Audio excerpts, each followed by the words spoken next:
This lesson is called How Did You Get Here? Although we travel the same roads often, it can be hard to organize that space inside of our heads. We don't know exactly what angle the turn takes, how long the roads are, etc. I challenge you to draw a map from your home to the school. Coloring it is optional. So, what are the actual requirements you need? You're going to draw a map from your home to the school. We all live different distances, so the details of your map will vary from person to person. If someone lives 2 streets away, they're going to have more details than someone who lives really far away.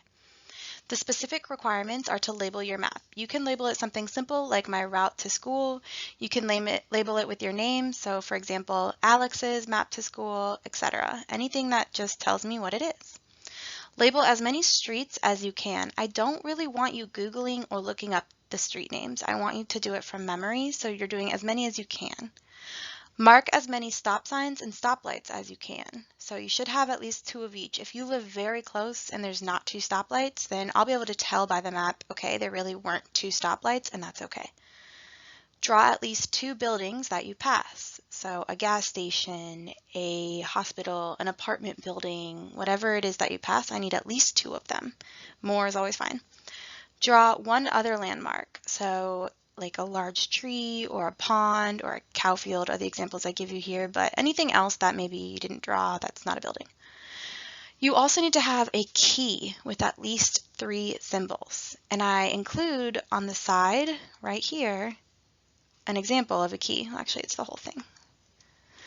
So this will tell you what's on your map.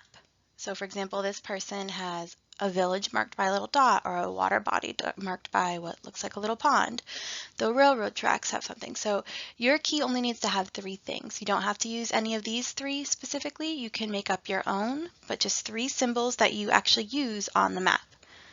You also want your key to be labeled map key.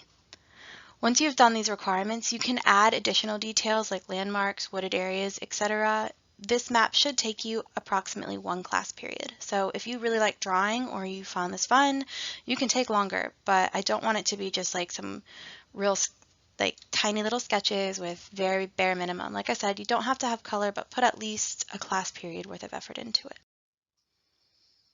The following slides are examples to give you an idea and some inspiration. I pulled these examples offline, so I just Googled hand-drawn maps. So they're not created specifically by students for this project, so they don't meet all of the requirements that I'm asking for. They're just to give you some ideas to get started.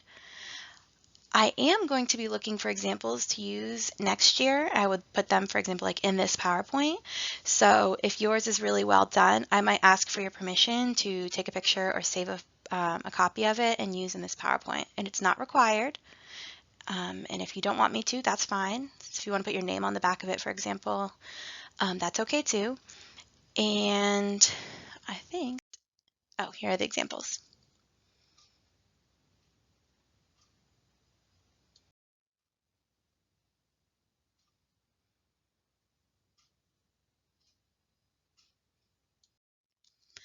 Okay, this one isn't the best example because she doesn't have her roads labeled. There's no other crossroads or anything like that, but I do want to show you that she has a really good key or legend. So she includes several different things that are actually on her map. So you see the waves here, you see the strawberry fields here, which she's marked, forest, you see those. So everything that's in your key should also be on your actual map.